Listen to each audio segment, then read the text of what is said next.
नमस्कार, अन्वीज किचनमध्ये आपल्या सर्वांचं खूप खूप स्वागत। आज आपण बनवतो आहे गुळशेला। चला तर मग बघूया कसं बनवायचं ते।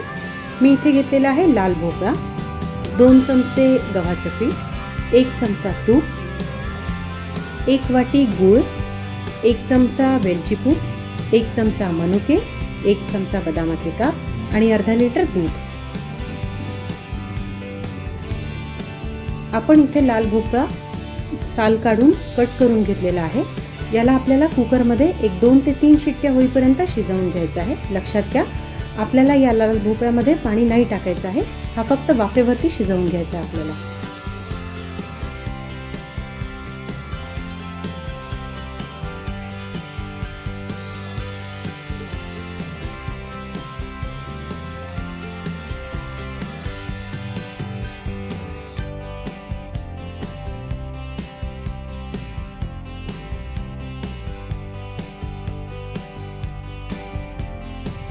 लाल भोपळा हा फार छान पद्धतीने शिजलेला आहे।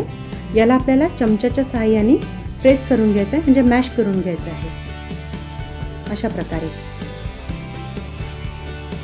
आता आपण कढईमध्ये घेणार आहोत 1 चमचा तूप। यामध्ये आपण घालणार आहोत हा लाल भोपळा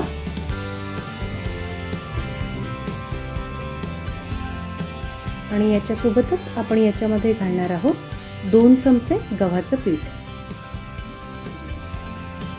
याला छान पद्धतीने आपल्याला भाजून घ्यायचं आहे, अगदी खरपूस रंग येईपर्यंत।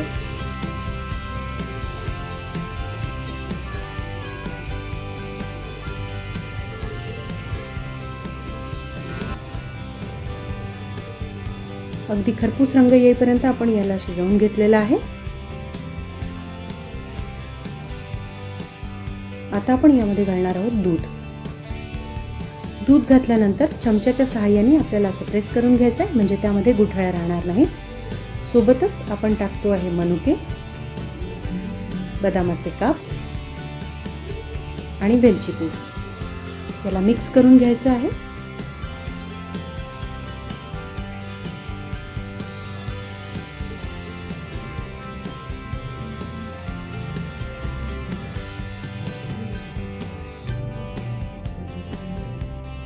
दुसरीकडे आपण जो गूळ घेतलाय त्याला आपल्याला वितळून घ्यायचा आहे, अगदी मध्यम आचेवरती। आणि जो वितळलेला गूळ असणार आहे तोच आपण या खिरेमध्ये टाकणार आहोत।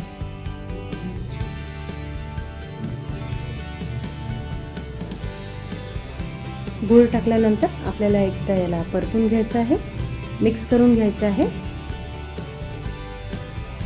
बघा, गूळ टाकल्यानंतर काय छान रंग आलाय ना। याला अगदी 3 ते 4 मिनिटं मध्यम आचेवरती आपल्याला शिजवून घ्यायचं आहे।